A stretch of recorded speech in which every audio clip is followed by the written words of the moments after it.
माला लेकर जप करते हैं ना, तो ये माला पर जप अभ्यास है।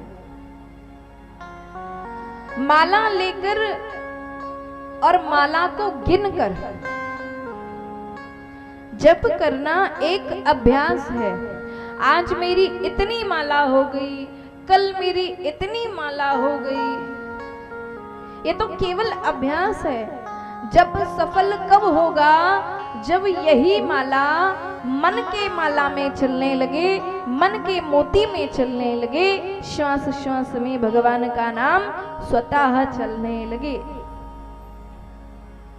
जप की सफलता कब है कि आपको पता ही नहीं चला और आप बैठे बैठे मन की माला में भगवान का जप करते रहे।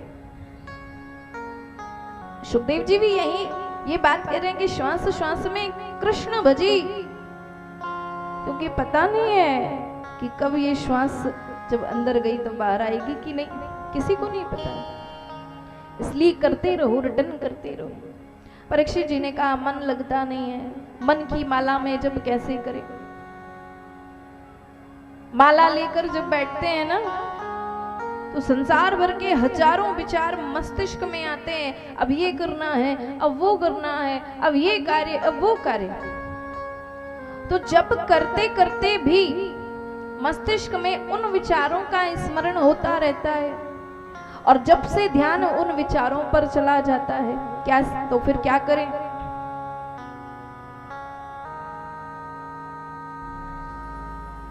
तो सुखदेव जी कह रहे हैं तो उसके लिए उपाय है। क्या? बोले कि भगवान कहते हैं कि केवल नाम जप होना चाहिए, चाहे कैसे करो।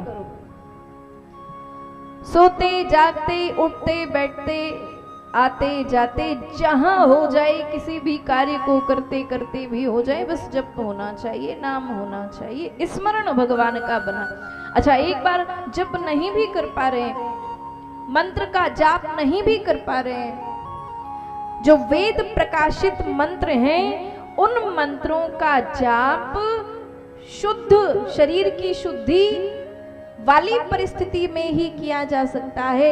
अशुद्ध परिस्थिति में, अपवित्रता में वेद मंत्र का जाप नहीं करना चाहिए। तब क्या करें? जब अपवित्र हो जावे, जब अशुद्धि हो जावे, तब कैसे करें? तो बोले केवल भगवान का स्मरण करो, भगवान को याद करो। कैसे याद करो? जब किसी अपने सगे संबंधी को आप प्रेम जिससे करते हो वो याद नहीं करते तो भी याद आता रहता है ना, ऐसे भगवान को याद करो, उनके रूप का चिंतन करो, उनके चरणों का चिंतन करो, उनकी कथाओं का चिंतन करो, उनका स्मरण करो, भगवान की अनुभूति करो। तो ऐसे स्मरण करना चाहिए, उनको याद करते रहो, भगवान को याद करते रहोगे।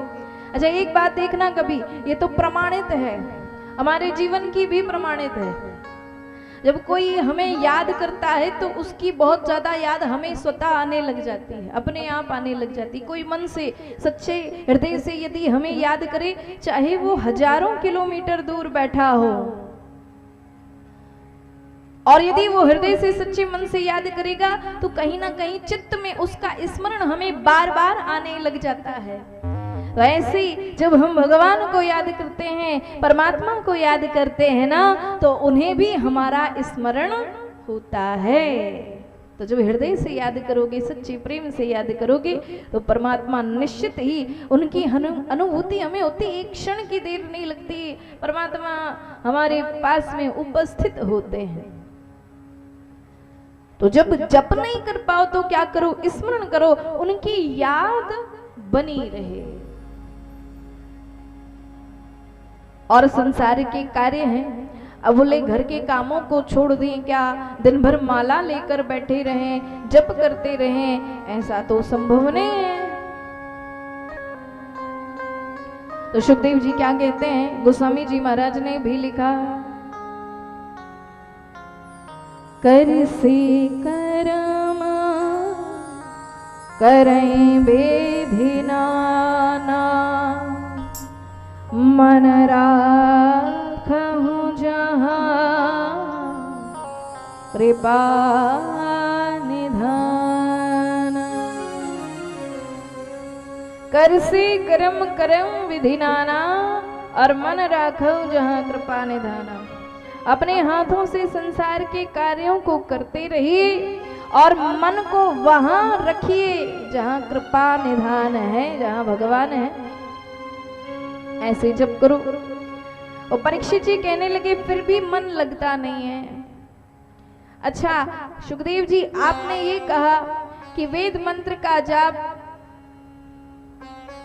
एक निश्चित परिस्थिति में करना चाहिए। वे कौन सी परिस्थिति होगी, कैसे मंत्र जाप करें? तो कहा जितासनो जित श्वासो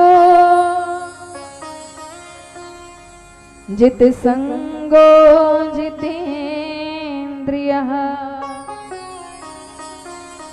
स्थूले भगवतो रूपे मनः संधार ये धियः। जितासनो जित श्वासो जित संगो जितेन्द्रियः। तो मंत्र जाप को करने के लिए सबसे पहले क्या करो? बोले आसन को जीतो। एक आसन पर आप कितनी देर तक बैठ सकते हो, आसन जीतना है। यदि आसन जीत लिया जिसने, तो समझो उसने संसार जीत लिया। लेकिन जिसका आसन सिद्ध नहीं है उसको कभी भी सिद्धि प्राप्त नहीं होती। तो जितासनो, सबसे पहले आसन को जीतो। और आसन केवल शरीर का जीता हुआ नहीं होना चाहिए, चित्त का आसन भी जीता हुआ होना चाहिए। आसन सिद्ध होने का अर्थ है कि हम जहां बैठे हैं वहां हमारा मन भी हो। बैठे यहाँ है, मन पहुंच गया घर में, मेला में। ये कथा कहाँ सुनने आ गए, चलो थोड़ा मेला घूमे आए, थोड़ी देर खड़े हुए बैठे चल दिए। जहां आप बैठे हो पड़ोसन ने आके कह दिया अरे मेला में बड़ी अच्छी दुकान लगी है, चल चलो वहां ये खरीदेंगे वो खरीदेंगे, तो चित्त पहुंच गया कहाँ? वहीं। तो जहां बैठे हैं वहीं पर चित्त भी होना चाहिए। आसन जब ठीक ठीक लग जाए, आसन पे बैठना जब आ जाए तो क्या करो? जित श्वासों, फिर श्वासों पर नियंत्रण करना है, श्वासों को जीतना। जितनी ज्यादा देर हो सके श्वास को अपने अंतर में रोकना। और ये प्रत्येक को करना चाहिए, और आज के समय में तो जरूर करना चाहिए। कम से कम 10 मिनट 15 मिनट आप सभी को प्राणायाम करना चाहिए। क्योंकि आज का जो समय है, आज के समय में मनुष्य संसाधनों के भरोसे हो गया। अब शरीर से मेहनत होती नहीं है, और शरीर से जब मेहनत नहीं होती है तो शरीर में बहुत सारी बीमारियां लगती है। शरीर से जब मेहनत होती है, परिश्रम होता है, तो शरीर के अंदर की सारी बीमारियां, सारे बैक्टीरिया समाप्त होते हैं, शरीर की सफाई हो जाती है। लेकिन आज के समय में कूलर, एसी, पंखा से हम दूर हट ही नहीं रहे। एक बूंद पसीने की माथे पर नहीं आ रही है, तो फिर बैक्टीरिया समाप्त कैसे होंगे? बीमारी तो होगी ना। कैंसर जैसी बीमारियां जो होती हैं, कैंसर जैसी बीमारी होने का सबसे बड़ा कारण वही है कि शारीरिक परिश्रम ना होना। अधिकतर जो लोग ज्यादातर बैठे बैठे रहते हैं, मेहनत नहीं करते, व्यायाम नहीं करते, योग नहीं करते, प्राणायाम नहीं करते, उन्हीं को अधिकतर ये बीमारियां होती हैं। यदि 15 मिनट लगातार नित्य प्रति आप प्राणायाम करते हो तो ब्लड प्रेशर, शुगर और ऐसी डायबिटीज जैसी कई बीमारियों से राहत मिलेगी। घबराहट होना, चक्कर आना, चिंता होना, परेशानी होना, संकट होना, कई भी आप स्वयं देखेंगे। 15 मिनट प्राणायाम करो। प्राणायाम में क्या करना है आपको पता है? नहीं पता।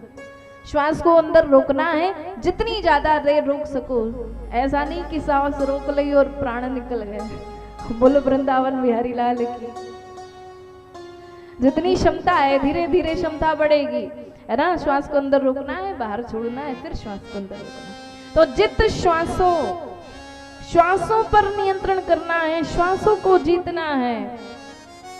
पश्चात कहा जित संगो, फिर संग को जीतो।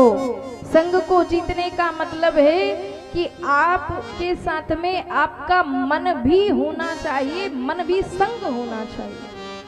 संग जीतने का मतलब ये है कि जहां जिस काम को कर रहे हो तो मन लगाकर उसी काम को करो। कहते ना मन लगा के काम करो तो सफलता मिलेगी। हम सभी को किसी भी कार्य में सफलता नहीं मिलती है, उसका कारण जानते हो क्या है? उसका कारण है कि हम मन लगाकर काम करते नहीं हैं। बैठे यहाँ हैं, काम दूसरा कर रहे हैं, मन कहीं और पहुंच गया। तो जिस समय जिस कार्य को कर रहे हो तो मन लगाकर करो, तो वह कार्य जल्दी भी होगा, सही भी होगा और अच्छा भी होगा। और फिर कहा जितेंद्रिया, फिर इंद्रियों पर नियंत्रण करना है। ये जो शरीर की इंद्रियां हैं बेकार ही के कार्यों में मनुष्य को लगा देती है। चलो चलो यहाँ चलो, चलो चलो वहां चलो, यहाँ देखो वहां देखो, बेकार के कार्यों में समय नष्ट कर देती है। तो इंद्रियों पर नियंत्रण करना है कि मेरे शरीर की जो इंद्रियां हैं मैं जैसा चाहूं वैसा कार्य करें। मेरी आंखों से मैं कहूं कि चलो भगवान के दर्शन करने जाना है, तो आंख भगवान के दर्शन करने के लिए ही जाए। ऐसा ना हो हम चाहते हैं भगवान का दर्शन करना, आंख कहती है नहीं सिनेमा देखो, नहीं टीवी देखो, नहीं मोबाइल देखो। हाथों से चाहते हैं भगवान की पूजा करना, लेकिन करने कुछ और लगे। तो जितेंद्रिया अर्थात अपनी इंद्रियों पर मनुष्य को नियंत्रण करना चाहिए। और जब जितेंद्रिय हो जाएंगे, इंद्रियों पर नियंत्रण हो जाएगा, तब स्थूले भगवतो रूपे मनः संधार्य दिया, तब इस मन को जो है भगवान के रूप में स्थित करके तब परमात्मा का भजन करना चाहिए, जप करना चाहिए। मन संधार्य दिया, मन का